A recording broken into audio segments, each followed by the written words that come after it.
ডিমাকুছিত নিশা আৰক্ষীয়ে উদ্ধাৰ কৰে দুষ্প্ৰাপ্য বনৰৌ। ডিমাকুছি আৰক্ষী থানাৰ টহলদাৰী দলে উদ্ধাৰ কৰে দুষ্প্ৰাপ্য বনৰৌটো।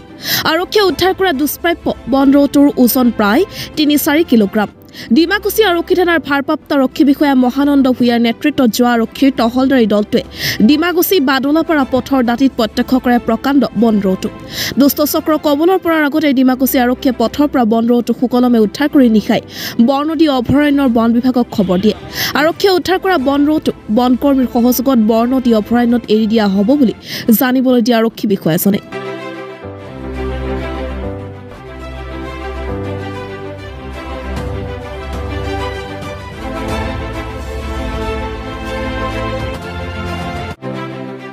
পেট্ৰলিঙত গৈছিলোঁ। পেট্ৰলিঙৰ পৰা ঘূৰি আহি থাকোঁতে বাদলাপাৰাৰ পৰা অকণমান আগত আমাৰ ইয়াতে ৰাস্তাটি ঘূৰি আছে আৰু আমি চিন্তা কৰিলোঁ যে আৰু মানুহৰ হাতত কৰিলে ই কিবা এটা হ'ব। সেয়ে আমি থানালৈকে লৈ আহি ফৰেষ্টক খবৰ দিছোঁ ৰেঞ্জাৰক।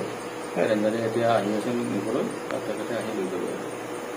2 কিলোমিটাৰ হ'ব লাগে এনে আন্দাজত, এটা সৰু নহয় আৰু ৰাখি দিছোঁ। আমি ৰেঞ্জাৰক খবৰ দিছোঁ, ৰেঞ্জাৰে মানুহ পঠাব আৰু তেওঁ হয়তো নিজেও আহিব পাৰে, আহি লৈ যাব আৰু।